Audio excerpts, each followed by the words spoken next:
Pour ce nouvel épisode, je suis à Lyon pour une étude qui implique des jeunes... Bonjour, je m'appelle Amy. J'ai 8 ans. Et des dragons. J'ai hâte de voir ça. Vous écoutez le podcast Les Volontaires, dans lequel on va à la rencontre de celles et ceux qui participent à la recherche médicale de l'INSERM. L'INSERM, c'est le seul organisme de recherche public entièrement dédié à la santé humaine. Je suis Chandru Kumar, journaliste et docteur en neurosciences. Ensemble, nous allons découvrir comment la technologie peut être mise au service d'une rééducation 2.0. Des scientifiques utilisent un casque de réalité virtuelle pour aider les enfants malentendants à localiser d'où viennent les sons autour d'eux. Et pour cela, ils font appel à des dragons.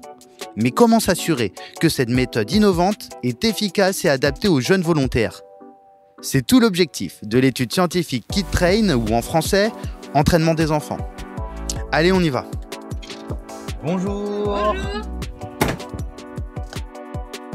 Et comme j'aime le clamer haut et fort, la science, c'est avant tout une aventure humaine. Je vais donc à la rencontre d'Amy. On voit les dragons. Une mini-volontaire de 8 ans et de son papa Bruno. Bonjour, oui, c'est ça, je suis le papa d'Amy. Ainsi que des scientifiques Valérie Gaveau, Aurélie Couder et Léa Legret du Centre de recherche de neurosciences de Lyon, INSERM U1028.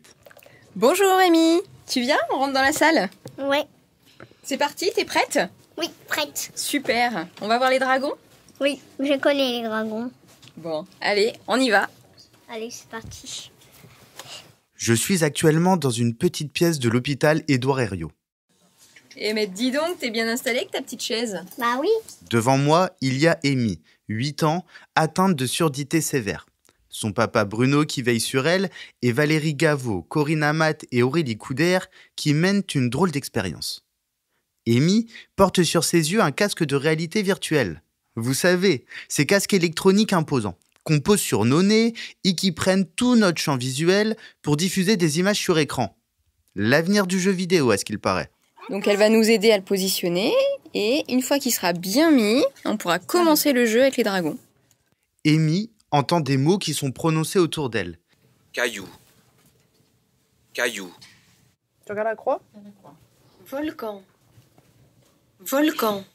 Et elle doit indiquer avec le bout de son nez d'où provient le son en question. Bouquet. Très bien. Bonjour, je m'appelle Valérie Gaveau, je suis maître de conférence à l'Institut des sciences et techniques de la réadaptation de Lyon. C'est vous qui faites passer les tests aux jeunes volontaires. L'idée de l'expérience KidTrain, en fait, c'est d'entraîner les enfants à localiser des sons. Et en fait, on va servir d'indices visuels pour les aider à localiser des sons. Et en fait, on a besoin impérativement de maîtriser tout ce que les enfants voient dans le casque. Et donc, du coup, on utilise un casque de réalité virtuelle qui permet d'afficher des dragons. Tu dois faire tourner la tête et quand tu as retrouvé la réponse, tu dis c'est bon et Valérie, elle clique. C'est juste à côté. Ouais. Bonne direction. Très bien. Donc l'objectif de l'étude KidTrain, c'est permettre à des enfants qui ont des déficits pour localiser les sons, d'utiliser leur performance à localiser visuellement les sons pour pouvoir réapprendre à identifier d'où viennent les sons qui sont entendus. Mais les temps, il y a des dragons invisibles. Les dragons partent et tu dois le trouver où il est. Dessin. Amy perd son audition depuis sa naissance. Comme un enfant sur 1000, elle est atteinte d'une surdité sévère. Si aujourd'hui elle entend, c'est grâce à un dispositif électronique qu'on appelle un implant cochléaire. Alors, je m'appelle Léa Legret, je suis orthophoniste depuis 8 ans et je travaille depuis 6 ans au Centre d'implantation cochléaire de Lyon. Alors, un implant cochléaire, c'est un dispositif chirurgical qu'on met donc par chirurgie à des enfants ou à des adultes dans le cadre de surdité sévère à profonde, lorsque les appareils ne sont pas suffisants pour avoir une perception satisfaisante. On le pose sur l'oreille avec un embout dans l'oreille, alors que l'implant, on va devoir passer par une chirurgie, puis on va avoir des réglages progressifs. Ça, c'est pareil pour les appareils auditifs. Et vraiment, au niveau du traitement du son, on va être sur une stimulation électrique. Donc, le codage des informations est vraiment différent d'un appareillage classique qui va vraiment juste amplifier le signal. Mais cet implant ne permet pas de retrouver toutes les capacités liées à l'audition, comme la localisation du son. Et c'est ce qui nous intéresse dans l'étude KidTrain. Savoir d'où un son provient peut sembler anecdotique, mais on utilise cette capacité en quasi-permanence. Quand on se promène dehors, par exemple, et qu'on entend le bruit du klaxon, c'est parce qu'on sait automatiquement d'où vient le son, qu'on sait comment se déplacer. Eh bien, imaginez qu'Amy, quand elle entend un klaxon, elle est incapable de savoir comment réagir. Et ce n'est pas la seule situation compliquée pour elle. Parce qu'il y a beaucoup de bruit. Ouf, dans l'école, et j'ai du mal à travailler, à me concentrer sur mon travail. Ça t'arrive quand t'es dans la classe, quand t'es dans la cour, ça t'arrive à quel moment ? Ça m'arrive à me tromper à cause des gens qui parlent. Bruno, le papa d'Amy. Alors à la maison, elle a 2 petits frères qui sont assez bruyants, parce qu'ils sont petits, ils ont 2 et 4 ans. Donc des fois, c'est difficile quand ils font beaucoup de bruit pour elle de comprendre ce qu'on dit.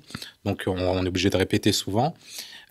Pareil en classe, quand il y a beaucoup d'enfants qui parlent en même temps, qui font du bruit. Je sais que pour Amy, d'après la maîtresse, ça peut être compliqué de se concentrer aussi. Alors bonjour Chandrou, donc je suis Aurélie Couder, je suis médecin ORL et chercheur au sein du laboratoire Impact à Lyon. Il faut imaginer que quand on essaye de localiser un son, eh bien, on utilise 2 cartes spatiales dans notre cerveau. La carte visuelle, qui nous permet de localiser avec nos yeux, et la carte auditive, qu'on utilise avec nos oreilles.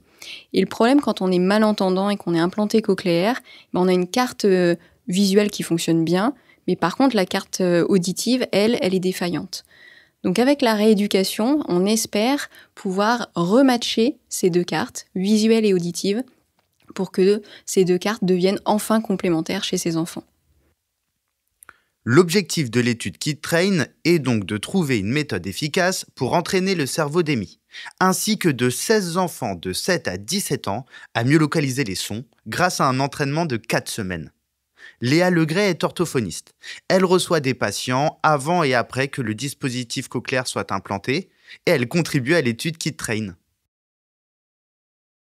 Je reçois les patients dans le cadre de leur suivi du réglage de leur implant cochléaire. Et puis, je vais, en fonction du profil, pouvoir proposer cette étude aux patients. Puisqu'en fait, là, donc, dans cette étude, c'est de la localisation de son. C'est quelque chose qui n'est pas facile quand on est implanté cochléaire. Et du coup, on va essayer de trouver des patients qui peuvent répondre à ces critères, donc qui ont déjà développé une perception qui est satisfaisante, avec aussi une bonne compréhension de la parole, pour bien comprendre les consignes qu'on va leur proposer aussi. Allez, je vais dire 75% des patients à qui j'ai proposé cette étude sont intéressés et ont envie d'être recontactés par l'équipe qui s'occupe de cette étude. D'accord ? Non, parce que celui-là, tu sais très bien le faire. Et en plus, si tu le trouves, il apparaît. OK ? C'est parti, Pépette. Arrête de dire pépette déjà. Traîneau. Comment une enfant comme Amy, qui a un implant cochléaire, entend le monde qui l'entoure ? Elle a été implantée très jeune, donc chez les très jeunes enfants, on a un petit peu du mal à savoir comment est-ce que l'enfant perçoit, puisqu'on ne peut pas entendre ce qu'il entend. Nous, ce qu'on peut avoir comme information, c'est des retours sur l'adulte qui a implanté, mais qui a déjà entendu.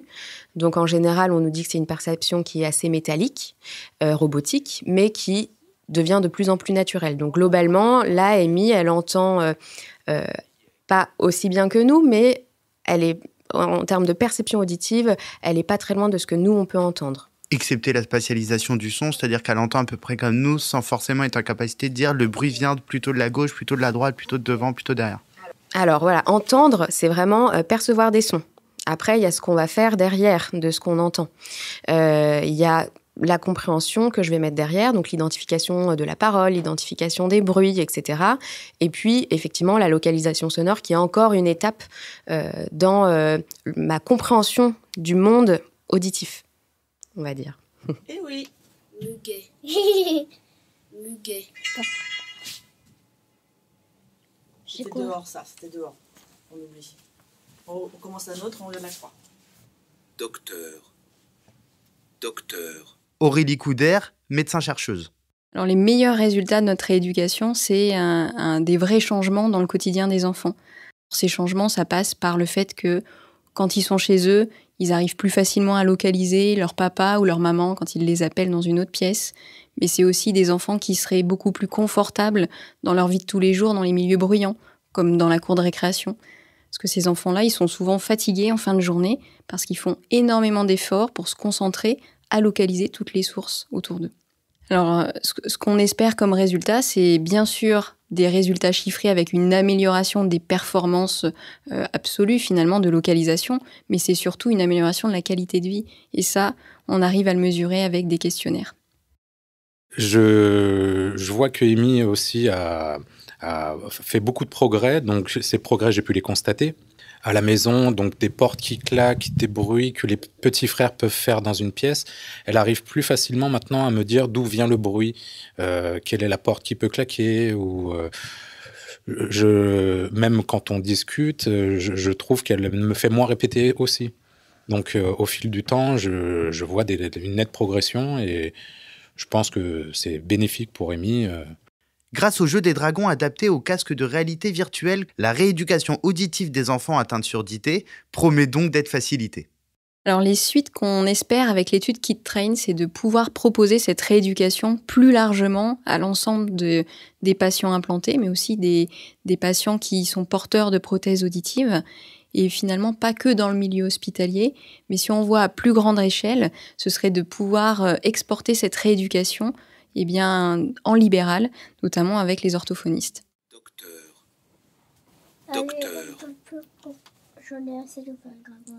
Bien sûr, au cœur de l'étude, on a nos volontaires, qui est petits et grands, à la fois les enfants qui participent, mais leurs parents qui les accompagnent dans l'aventure. Ruisseau. Allez, tu te concentres encore un petit peu, d'accord ? D'accord. Allez, encore un petit peu. On va faire une pause.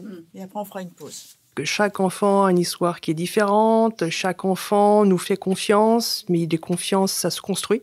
Donc effectivement, on est à l'écoute, c'est un jeu, donc effectivement, c'est moi qui leur demande de travailler, des fois c'est pas évident, donc je sais les accompagner, lâcher un petit peu mes exigences. À côté de ça, effectivement, ils essaient de travailler parce qu'ils se rendent compte que c'est bénéfique pour eux. Et donc, du coup, c'est cette complicité, et c'est aussi une complicité qu'on développe aussi avec les parents, parce que le soir, les enfants rentrent chez eux, ils racontent ce qu'ils ont vu, ils racontent à leurs frères et sœurs, à leurs copains. Donc, et c'est aussi les accompagner dans le discours qui peuvent promouvoir autour de leur expérience qu'ils ont réalisée avec l'étude KidTrain. Et dis donc, t'es super forte. Oui. T'as trouvé tout de suite le dragon invisible ? Oui. Merci à Amy d'avoir participé. On dit bravo à Amy ? Bravo Amy. J'ai passé une matinée hyper amusante. Non seulement j'ai vu Amy faire des progrès sous mes yeux et s'amuser entourée de dragons, mais j'ai pu voir aussi toute une équipe scientifique qui l'entoure et son papa rempli de tendresse en la voyant s'exercer. À très vite pour de nouvelles rencontres scientifiques avec les volontaires. Merci d'avoir écouté cet épisode consacré aux volontaires qui participent à la recherche sur la localisation du son dans l'espace chez l'enfant. Les volontaires, c'est un podcast de l'INSERM produit par Maison K-Prod. À bientôt pour de nouvelles aventures et de nouvelles études en recherche médicale. Et si vous avez aimé cet épisode, n'hésitez pas à vous abonner et à le partager autour de vous. Et si vous le pouvez, pensez à nous mettre 5 étoiles sur votre application, ça nous aide vraiment. Partagez, likez.